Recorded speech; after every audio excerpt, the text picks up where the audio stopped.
All right, today I'm just showing you a quick, it's kind of more of an informative video about brush clearing. This customer had hired someone to clear all this brush. You can see all these, basically you can see where the grass stops. That was all honeysuckle and brush and vines and everything growing through here.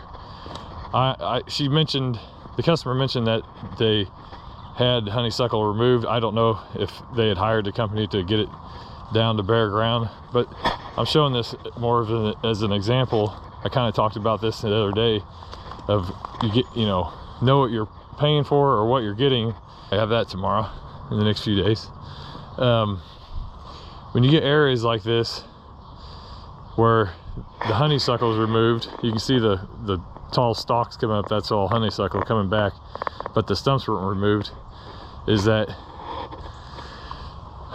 it still has all the vines and junk underneath that has to be removed to actually get it to so you can grow grass. You can't, I mean, there's big there's big holes in here, bricks, debris, tree limbs, ivy, stumps.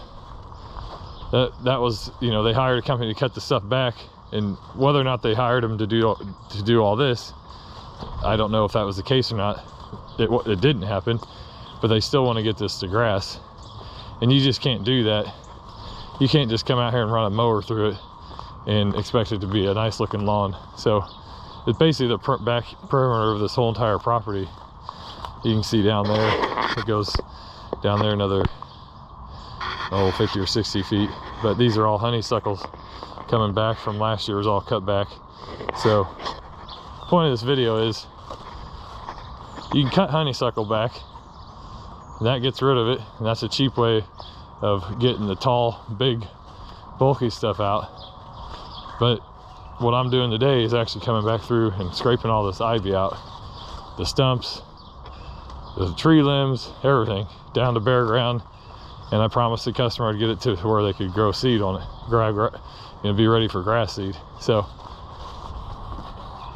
I'll show a little bit of the work, not a huge amount. This video is more to show you how much work is still needed on areas like this that haven't been touched in a long time. How much work is still needed even after the honeysuckle's cut down. So it's one thing to cut it down, and it's a whole nother job to scrape all this stuff up and haul it away. This will fill, you see my truck and trailer, or this will fill my truck and trailer up at least twice, maybe 3 times of the amount of debris that's in here. So I got my Vermeer with me with the root grapple. That's the tool for this, and that's what I'm gonna be doing today. Thanks for watching. And just so you know who it is doing the work, it's me, John Schott, as always.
Alright, so I kind of start in the corner here.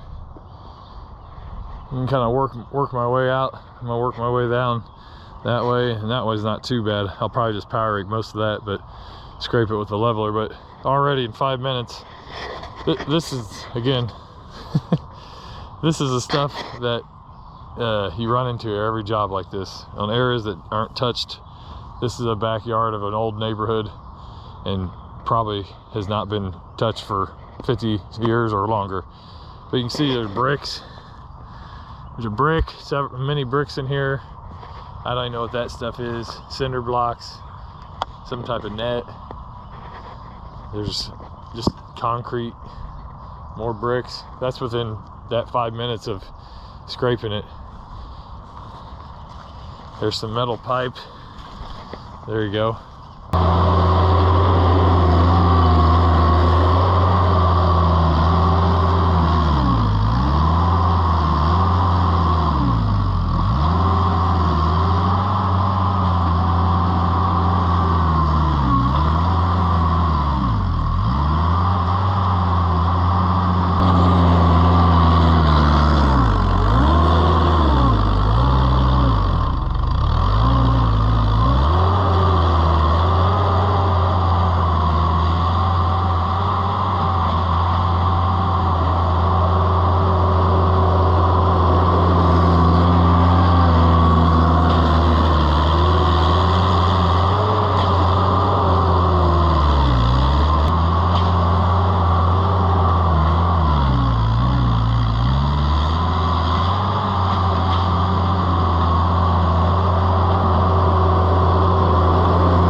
day 2 of this ivy grading job, ivy removal grading job.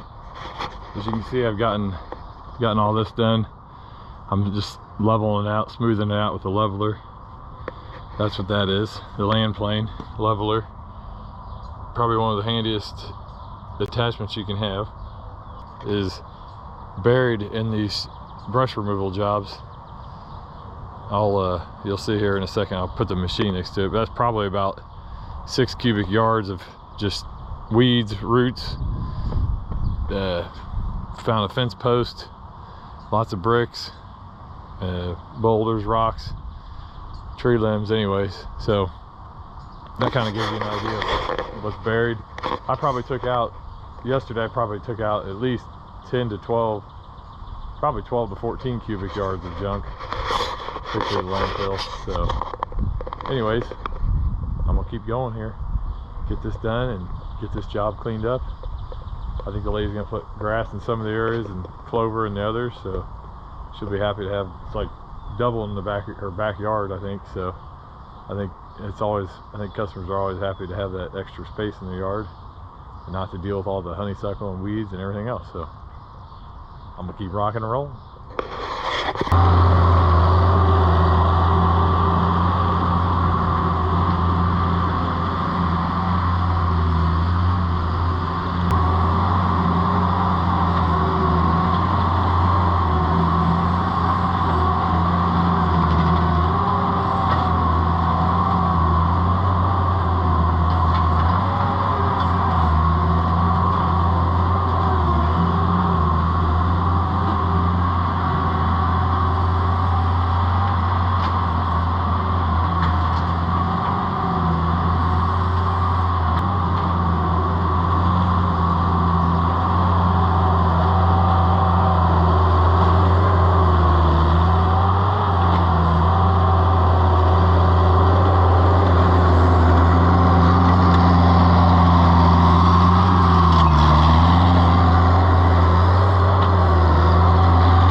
find any stumps that I might have missed. So this is the last kind of stuff. It's all done. Kind of gives a nice finished look to the whole thing.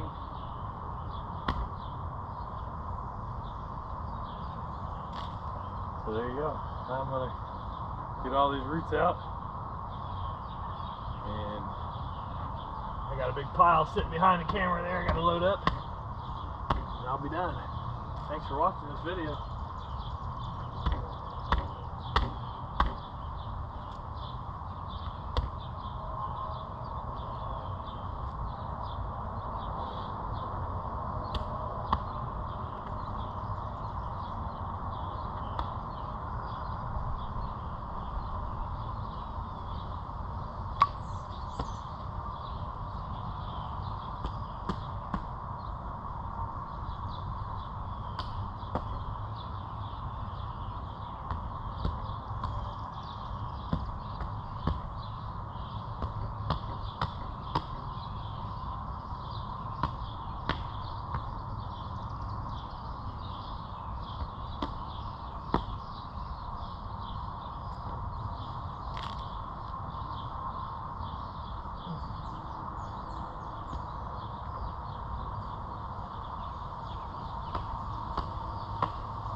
Alright, here's the finished product. Got all that junk out of there. Got the ground leveled. Nice and smoothed out.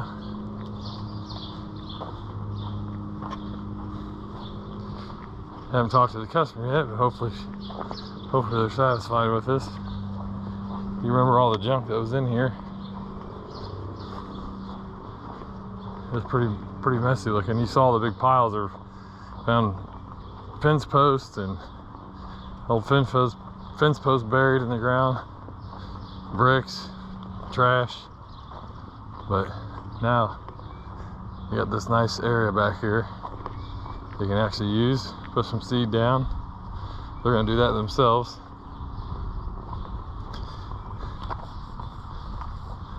Pretty big area, really. Like you said before, I think they'll double their backyard here. So again, this is just an example of cutting all this dirt area was all covered in honeysuckle last year. I didn't see that, but that's what the customer told me. And so that kind of gives you an example of the amount of work that's there still, even when you cut the brush down. So it's not just getting rid of the brush. That's not the only part of it. Honestly, this is probably the bigger part of the job. Everyone thinks that's the big part of it, is getting rid of the brush. That's probably the easiest part. So thanks for watching this video. Hopefully it's helpful to somebody. Have a good day.